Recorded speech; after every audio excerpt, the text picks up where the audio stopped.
Hello everybody, welcome back to my channel. Today I want to show you another house that I just bought for my client. This house located in 95116 and I just got it for $1,010,000. This is an off-market deal, but it's also on MLS. So what's happened? I will tell you in this video. Stay tuned.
So I got this home off market, but it's on MLS. What is it?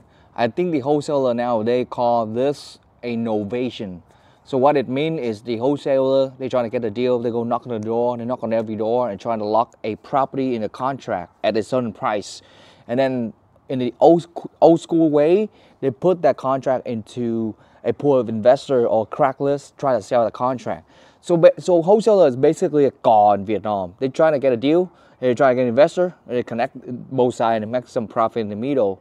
But that way it's hard for them to find an investor because the property cannot be exposed as much as when you post it in on MLS.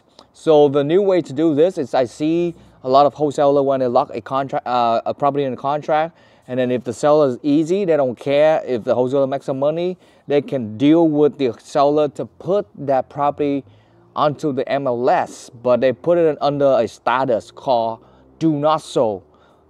Do not show, meaning that you don't show the house. You only show to the people that are really serious to buy the house. So then the house can be exposed more on the market and people know about more about the house more.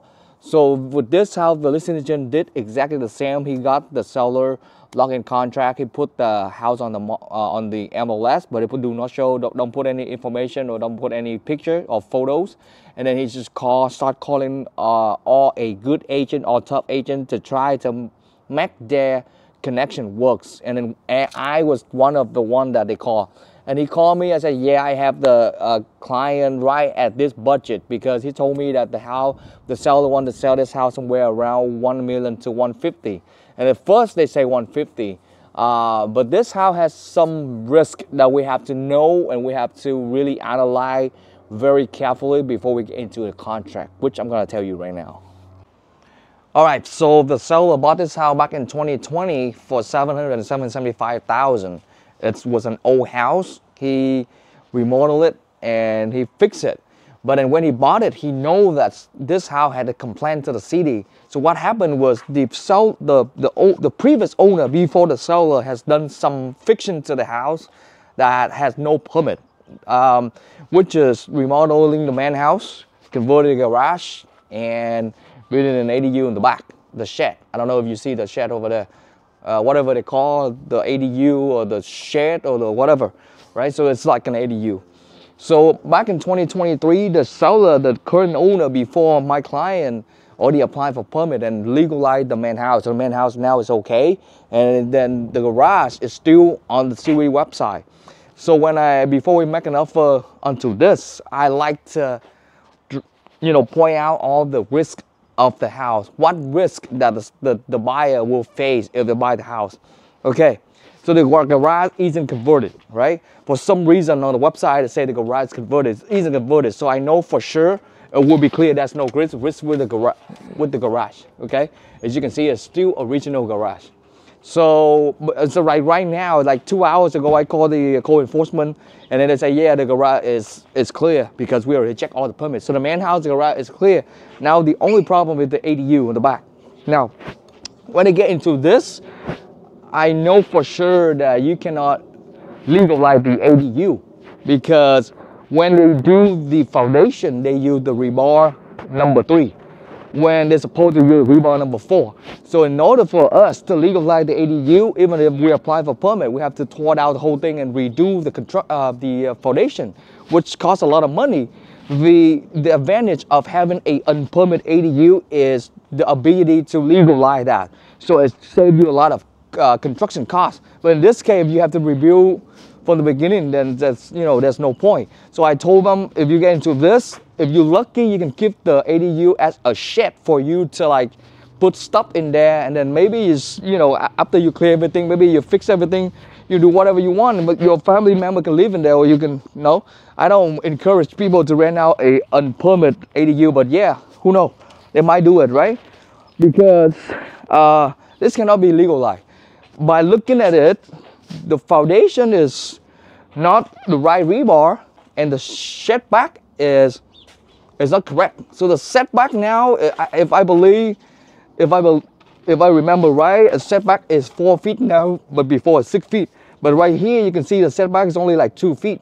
In order for you to legalize an ADU like this, you have to build a fire-rated wall, which is very expensive. You don't want to do that, right? So the reason why the city wants to have a setback, it's because they need time for a fire in case you have a fire to spread out to neighbor, right? So I already told them there's no risk, right? Because, I mean, worst case, you just demo this, and then the cost of demo is probably 5 grand, 5G, 10G. So if you can take that risk, then there's no risk. So they take that into consideration. If the price is 110, then this has happened, they have to demo, then the price is 120. But I know, because I run into the same problem before, I know even though you want to demo this ADU, you have to ask for permit to demo, because all the city wants is money. And I don't remember how much is the permit for demo. It's run from 2,000 to 10,000. So I put into an addendum in my contract saying that seller will take care of that permit to demo the ADU. They don't take care of the construction cost, but they have to help me with the demo permit. And then the seller is contractor, so he okay with that. So with that said, there's no risk. Now the main house, he just legalized everything. I went to see San Jose City, pull out the permit, everything is final inspection. He had new roof, new AC right here, new roof, new water heater, new plumbing, all copper wire, all PVC pipe, new electrical. So basically everything new. It's basically new house, so there's no risk. I mean, the risk might have is the foundation, because this is SE cell, we never check the foundation. But by looking at it, by walking at it, I don't see any slope, I don't see any crack in the wall. So I'm very confident that how it's okay. So now, after I analyze everything, I don't see no risk besides demoing the shed. So that's why we put in an offer. We got it. You know, we do it quick. We respect the seller. So even though after we put in 110, there's a lot of buyer, they promise to send 160, whatever, all the BS number they throw in, but the seller rejected everything, and we got the house. So the reason why I'm here is actually closed last week, but the reason why I'm here is trying to help the client to clear the co-informant case on the website. This is what I'm talking about. A có tâm is after sale service. You don't sell the house, take the money and run away. You have to have enough knowledge to help the buyer, the client, to clear all the case, so they can have a house that other people afraid to buy, so they can win the house with a better price. Okay, so this is all the story I want to share with you today. If you liked my content, please hit that like button, subscribe to my channel to see more video coming. Again, my name is Thang. Thank you for watching. See you tomorrow. Actually, see you tomorrow. Bye. Ok, xin giới thiệu với các bạn, đây là chị D. Thì chị D là cái chủ nhà mới của cái căn nhà này. Thì mua cái căn nhà này thì nó cũng có nhiều cái trải nghiệm.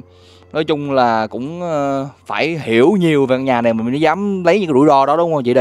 Thì chị có thể nào cho một cái cảm xúc của chị sau cái thương vụ này thành công, và nếu mà chị có một cái góp ý gì đến Thắng thì mong chị nói thật luôn để mọi người có thể gọi là mình hiểu hơn và Thắng có thể sẽ hoàn thiện hơn trong những cái lần tới. Đó, mời chị.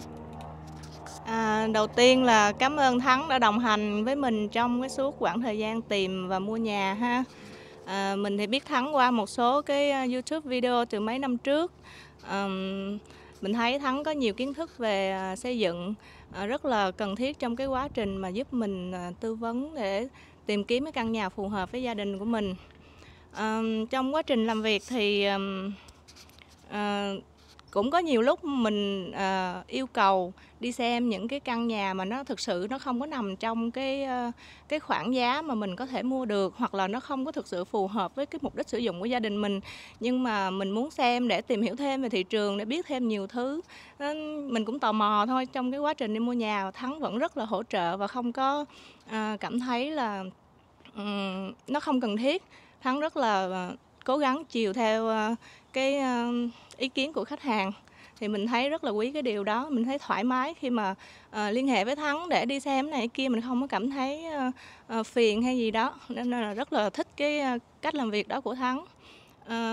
Mình mua căn nhà này thì nó là off market, cho nên là thực sự là khá là tin tưởng Thắng nên mới dám đưa ra cái quyết định như vậy. Trước khi mà làm việc với Thắng thì mình không hề có cái dự định là sẽ mua những căn nhà như vậy. Mình cảm thấy những căn nhà đã được list lên rồi thì nó yên tâm hơn rất nhiều. Chưa hề có cái dự định là sẽ mua nhà off market. Nhưng mà khi cùng với Thắng đi xem nhiều nhà và nghe Thắng tư vấn về các cái vấn đề permit nè, pháp lý nè, rồi cách xem nhà như thế nào, thì mình tự tin hơn rất nhiều và đã chọn mua căn nhà này. Và đến hôm nay thì thấy vẫn rất là happy với mọi thứ, cảm thấy đây là một quyết định rất là đúng đắn của mình và nhờ có sự tư vấn của Thắng.